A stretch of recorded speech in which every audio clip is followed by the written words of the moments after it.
Hi everyone, in the last film I did a bit of heat shrinking and I said if anybody would like a heat shrinking tutorial I would be happy to put one together, and a few people said yes, that would be useful. So here is a simple heat shrinking tutorial. If anybody wants anything more complicated or anything explained, please speak up. In the meantime, we'll go and do a little bit of heat shrinking and I'll see you at the other end. This is a pretty ordinary piece of steel, 0.6mm I think. Flat, which is a shape you'll only work with when you're starting to make something. You'll not find a flat panel on a car, so it's unlikely you'll be repairing something that's flat. And this is a panel beater sandbag, which is exactly what it says on the tin. It's a big fat leather bag full of sand. You can put your material on it, you can hit your material, and the sand will give, it'll spread, but it'll also back the metal as you put shape into it and keep that shape nice and even. And this is a ball peen hammer, which has probably been stolen from the pits at some point. That's where they all seem to come from, and quite often they've got NCB stamped in them for National Coal Board. This one hasn't, but that doesn't mean anything. And notice it's polished as well. That was polished up as a tool to make the effects on Victor Pelican's throat. So I'm going to take these three simple things, three inexpensive things, and we're going to knock a dent in there. There you go. And then we're going to knock a dent in there. That's our test piece. That's what we're going to work with.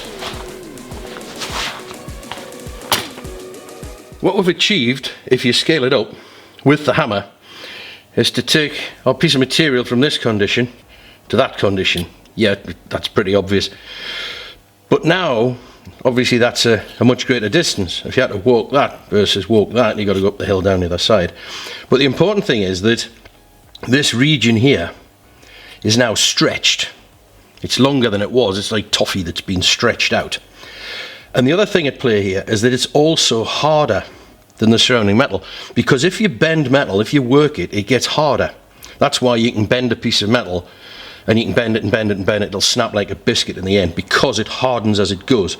So now we've got a stretched piece of metal which is longer than it used to be, and an area in it that's harder than it used to be. And we've now got this shape, and shape equals strength. So we can use the stretch and the shape against itself, and we can also, to a point, use the fact that it's been work hardened, because what we're going to do is we're going to soften this area, and we're going to take that area and hit it till it's flat again, and it will therefore be smaller than the surrounding metal because it'll be shrunk. That distance will go flat again, and it will then, as it cools, try to pull the sides in, and that will allow us to get the metal flat again. Here's a really simple demonstration of work hardening. Piece of aluminium wire. If I bend it, I've now got exactly the same effect. I've got a stretch. If I now try to straighten it, see how it doesn't want to straighten where it was just bent. That does not want to straighten. What it wants to do is to bend either side, and no matter how hard you try, that will not straighten. It would rather bend here, because that is work hardened. There you go. Someone showed me that years ago. I thought that was great. On this first dent, I am just going to see if it will go down with an ordinary hammer, which it won't, but I'm going to show you why. And I'm also going to use a piece of wood to back it. This is a piece of Iroko that it was originally a piece of tooling we used to make a new high pressure throttle control for Bluebird, but it's been so handy over the years, it's got a bit scorched. But the reason I'm backing this with wood is because it's more than adequate for what I'm trying to do. And another excellent piece of material to make tooling that you can hammer onto and it'll do your job nicely is MDF. This is all scrap MDF made into a bullet shape, which we used as the tool to make a new inlet for Bluebird's engine. And we shrunk aluminium onto that, basically wrapped it in aluminium and used this implement and a lot of heat and shrunk aluminium onto that to make ourselves a new bullet, and it worked perfectly, and it would work again. There's a few scorch marks where we welded through, but MDF, just as good. So I'm going to have a little bit of tap, see if I can put this down and just see how far this will go without having to put any heat on it.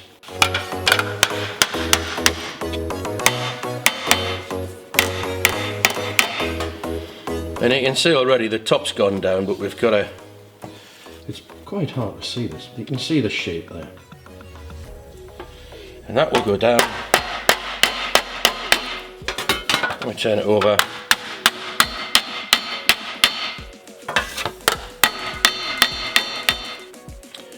I'm not hitting it very hard.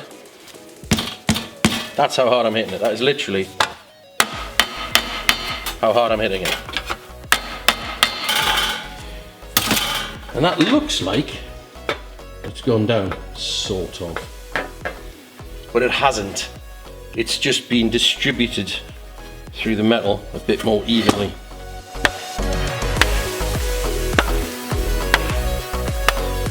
And it's still stretched.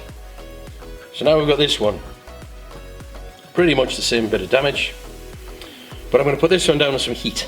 And what I'm going to do with it is to heat the top until it glows red. Heat that crown until it glows red. And then put it down with a nice short, sharp crack with a hammer, which will shrink the crown. And then it will start to contract as it cools. And I'm going to work it, not quite to cool, but down quite a long way, while it's still on the wood. And we'll just see how well that shrinks out.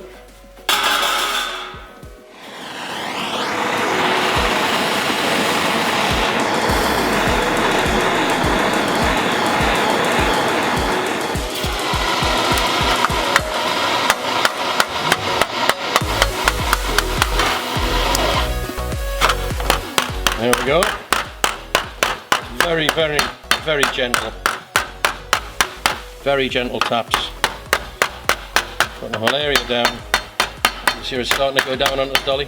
Turn that over. Very, very gentle. You may have noticed that I heated the hammer as well. Always heat the hammer. Because another effect you'll get, if you suddenly quench metal from hot to cold, it'll harden it. That's how metal's heat treated. So don't take a freezing cold hammer and hit a red hot piece of metal, because you'll just quench the point of contact and end up with a hard bit in the middle of a soft bit, in the middle of a bit you're trying to move with shape and stretch and everything else.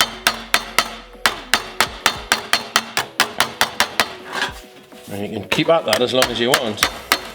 You'll never stretch it against the wood. Well, the wood is covered in some nasty, unfortunately. I don't know what it is. Yeah, get rid of the nasties.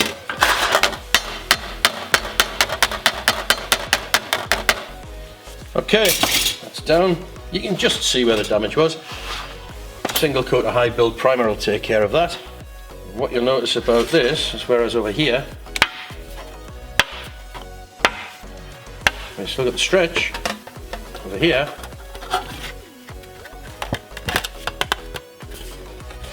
you've got none of that. That can go to the paint shop now. And you could mess on very carefully and remove the very last blemishes. Why would you? And that's how you heat shrink. Well, there you have it. I hope that was useful. I hope I explained it in a way that everyone understands. And if you liked it, please let me know, because I do appreciate knowing what people think. And if there's any other tutorials that you would like, I'll be more than happy to do it, so let me know that too. So, thanks a lot, and thanks for watching. And I mean, really, thanks for watching.